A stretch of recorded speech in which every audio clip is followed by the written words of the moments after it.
দর্শক, একটি ঘটনা ঘটে চলেছে। হয় প্রথম আলো, না হয় ডেইলি স্টারের সামনে কিছু জটলা, কিছু বিশৃঙ্খলা, কিছু বিক্ষোভ সেগুলো হচ্ছে এবং ভারতীয় সম্প্রসারণবাদের দোসর হিসেবে প্রথম আলো এবং ডেইলি স্টারকে চিহ্নিত করে তার বিরুদ্ধে বিক্ষোভ করছে এবং অদ্ভুত অদ্ভুত কিছু কাণ্ড হচ্ছে সম্প্রতি। এই ঘটনা সহ সারা ঢাকা শহর জুড়ে বিভিন্ন শ্রেণী পেশার কিছু মানুষ এমন সব ঘটনা ঘটাচ্ছে রাস্তার উপরে, তারপরে রেলপথের উপরে, বিভিন্ন এই যে অফিস আদালতের সামনে।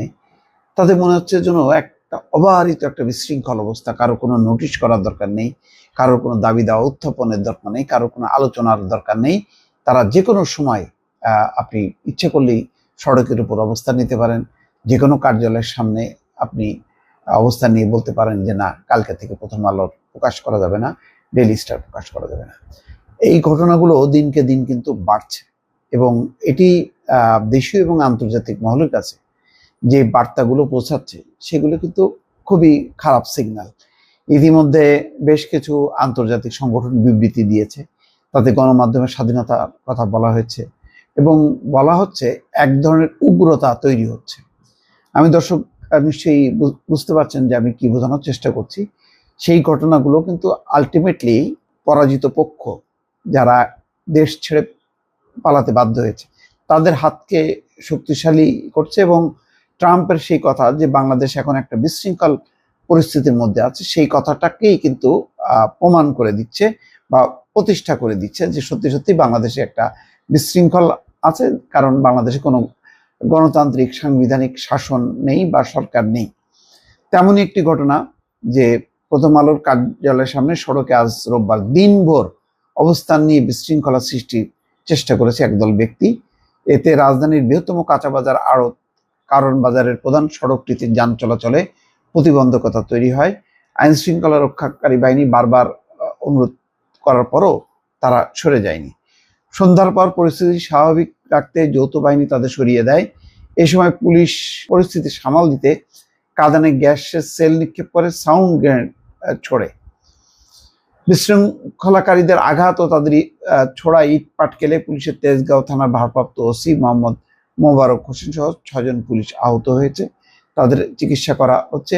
এর আগে দুপুর 12টার কিছু আগে 15-20 জনের একটি দল একটি গরু নিয়ে প্রথম আলোর সামনে আসার চেষ্টা করলে পুলিশ তাদের সরিয়ে দেয়। অদ্ভুত, গরু নিয়ে মানে প্রথম আলোর সামনে আসবে কি? এটা কি দেখানোর জন্য? মানে প্রতিবাদেরও তো একটা ধরন থাকে। বেলা 2:30টার দিকে তারা আবার প্রথম আলোর কার্যালয়ের সামনে আসার চেষ্টা করে এবং পুলিশের সঙ্গে ধস্তাধস্তি করতে জড়ায়। এরপর তারা কারওয়ান বাজারের প্রধান সড়কে বসে পড়ে এবং সেখানে একটা গরু জবাই করে। আপনি এটা কি বলবেন? এটা মানে সড়কের উপর গরু জবাই দিলেন, তাতে কি হলো? কি উদ্দেশ্য? কারা করাচ্ছে? এর পেছনে কারা আছে? এরপর থেমে থেমে প্রথম আলোর বিরুদ্ধে স্লোগান দিতে থাকে। সন্ধ্যা নাগাদ বিশৃঙ্খলা সৃষ্টিকারীদের সংখ্যা বেড়ে 50 থেকে 60 জনে দাঁড়ায়। আইন শৃঙ্খলা রক্ষার দায়িত্বে থাকা সেনাবাহিনী ও পুলিশ কর্মকর্তারা দফায় দফায় ব্যক্তিদের সরে যাওয়ার জন্য অনুরোধ করেন, এরপরও তারা রাস্তা থেকে সরেনি।